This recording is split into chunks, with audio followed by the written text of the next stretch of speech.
guys, Scuba here. Today I wanted to talk about the new game Bad North, developed by Plausible Concept and published by Raw Fury. I realize I'm a bit late to the punch on reviewing this game, but overall, Bad North had an enticing draw to it that prompted me to create this video. To be frank, the gameplay was one I had never seen done in this way before. The minimalistic, real-time strategy of Bad North was enough to get me hooked into its blood-filled island-hopping campaign, but not enough to make me feel as though I was ever emotionally attached to any one unit. As always, these reviews will be broken up into parts: gameplay, story, art style, and I'll combine each score with the weighted average for each section.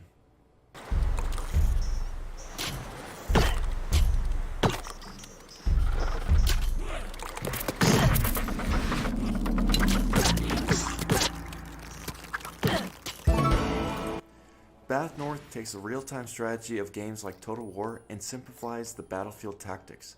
I had a difficult time initially figuring out that sometimes keeping my units in formation and letting the enemy come to me was a far more efficient strategy than charging at them swords drawn. Through my repeated failed attempts at preserving my forces as much as possible, I often found myself outnumbered by the final wave.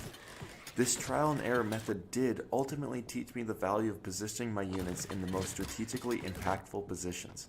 Sometimes I needed to wait for the enemy to come to me instead of jumping at them as soon as they land. I mean, like my mother always said, "What will you learn? That your actions have consequences!" With multiple branching upgrade paths for your units and a plethora of items to be found across the world, I found myself trying new strategies during each of my playthroughs. Enemy units consistently surprise me with new methods of approaching the island, and I will have to react to each new wave in different ways. These challenges kept me engaged and left me feeling rewarded for my efforts once I cleared the island. With a simple interface and easy to learn controls, by the late game, I rarely found myself out of my comfort zone and not in control. Overall, the gameplay is entertaining, and I always seem to learn a new strategy the more I play this game. From holding my units in formation to upgrading one unit to the max as quickly as possible, there's a multitude of ways to play this game, and the game does not hold your hand. For this, I give it a 9 out of 10.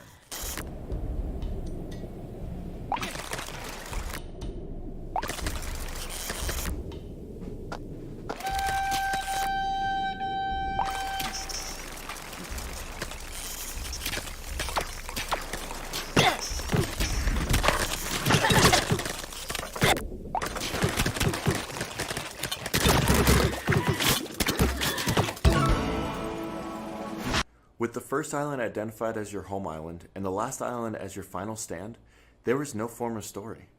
Although the units' names did vary, I never felt emotionally attached to them and only worried about them because if they died, I would lose them, making it more difficult to complete the game. For this, I give story a 2 out of 10.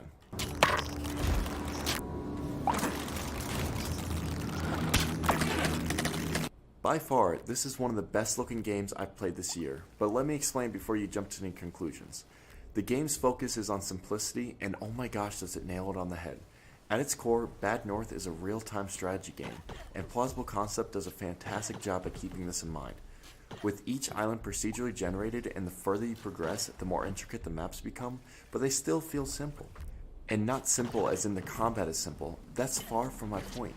The game's strategy is stripped to its basics, and the more intricate the level design, the more you find ways of developing a plan that, by the end of the campaign, you're expertly maneuvering your forces to meet the enemy in the most optimal way while not feeling as though there's too much on the screen to handle.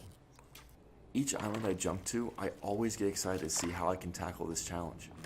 Some islands may look flat, but when you jump to them, they may have a maze of walls you can hide behind for cover or funnel an enemy through. Sometimes less is more, and Bad North does a fantastic job as showing this. For art style, I give it a 9 out of 10. Bad North strips down the battlefield strategy genre into its most basic form, utilizing the strengths of your units and minimizing their weaknesses. In this way, we see it begin to set its stride and stand out amongst others. Bad North reminds us that great video games are not always the most elaborate or the biggest budgeted. At times, I was frustrated by the difficulty, but I was too stubborn to play on anything other than hard. Through that stubbornness, I was able to adapt and learn new strategies to use against the AI, ultimately leading me to complete the campaign. No matter how many times you play this game, each campaign will be played differently, and you will have to adjust your strategy to meet each challenge. Even with the lack of storyline, for what Bad North focuses on, it gets right. I give Bad North an 8.5 out of 10. Hey guys, I hope you enjoyed this review. My next review will be on Astroneer, and I hope to get that video released here in the next week or so. Stay tuned and have a great day.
Bye.